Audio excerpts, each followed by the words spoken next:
Hello everybody and welcome back. My name is Kari and today I'm doing a book review on Priory of the Orange Tree by Samantha Shannon.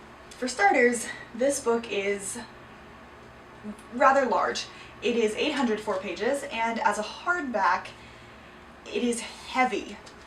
I'm sure the paperback copy will not be quite as heavy, but just for physicality alone, it does actually hurt if you read it for longer periods of time. At least it did for me because maybe I hold it differently, but that's beside the point. Overall, I gave this book a 3.75 out of 5 stars. I realize that's being very nitpicky, but that's the rating that I ended up happy with. This book is about several different kingdoms, 4, I believe, and dragons. Once upon a time, about 1,000 years ago, there was an event where a massive evil creature was defeated, and each of these different nations, queendoms, kingdoms, whatever you want to call them, took the event and interpreted it differently, and then throughout the 1,000 years they've built up their culture and their religion around their interpretation of that event. Sound familiar? That said, like I said, I gave it 3.75, and we'll start with the things I liked about this.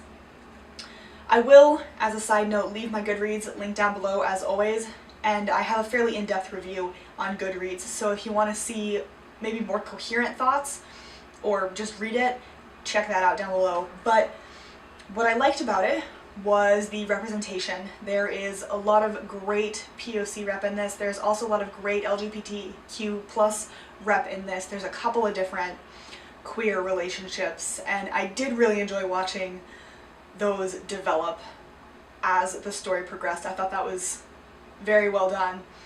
One of them is definitely a slow burn, and it's sort of an oblivious slow burn, which I just adored.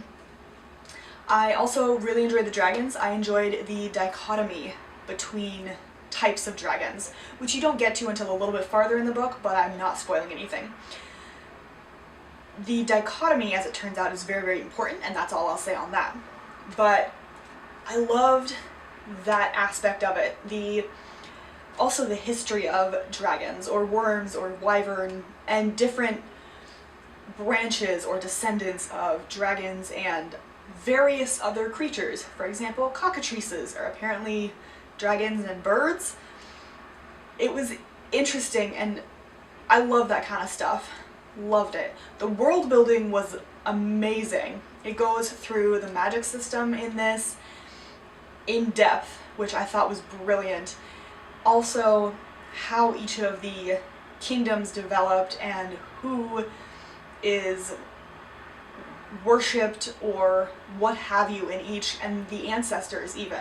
For example, Queen Sabran is one of our main characters, and I loved looking at her backstory through the eyes of Eid. It was fascinating. Those are most of the things that I liked. What I had a problem with predominantly was just the writing style.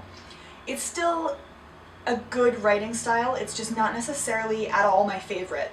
Samantha Shannon has a very short way of writing. She tends to write in rather choppy, abrupt sentences and phrases that are incomplete. I realize that this works well for a lot of people when they read, but personally I prefer longer sentences, more akin to Lord of the Rings than Sam I Am.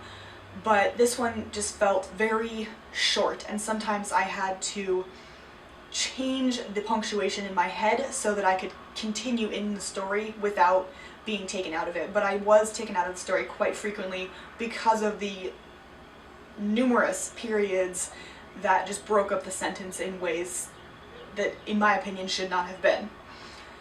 I also think this was very plot-driven. The characters didn't seem to grow a whole lot in this. There's a romance or two, but beyond that, there's not really a whole lot of character growth. So if you're a plot person, this is for you. If not, maybe move it farther down your list.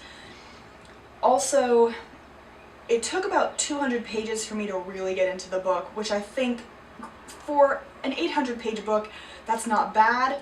but there were so many characters that are introduced and they don't at all start to come together until about page 200.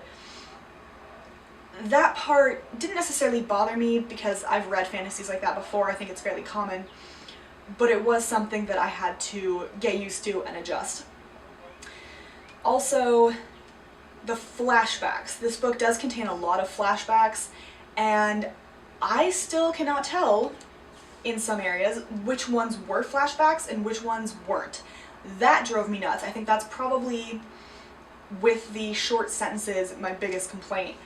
The flashbacks should have been set off. I don't care if they're set off by italics, I don't care if they're set off by a giant star that takes an entire page screaming this is a flashback, but they need to be set off somehow so that it's clearer to the reader what in the world is going on and where we are in time. Overall, I really did enjoy this book. 3.75. It's fast-paced, which I enjoyed. It definitely keeps you on the edge of your seat. About page 400, I kept staying up later and later at night to finish it, which, I mean, is not great because I have to go to work, so I kept trying to start reading earlier so that I could finish it, and I finished the last 600 pages in about 4 days. After work, it does keep you on the edge of your seat. It's very gripping. It's definitely plot-driven, good romance, good rep, all that fun stuff, but it will not be one of my favorites just because I think this is one of those books for me that, you know, it's good. I'll remember the main parts of it. I'll remember their queens and dragons and religion, and I loved looking at the religion and how people interpreted it differently. I thought that was very well done, but I don't like the writing enough to reread it anytime soon. That is my book review on Priory of the Orange Tree. I hope you enjoyed, and I will see you in my next video. Bye!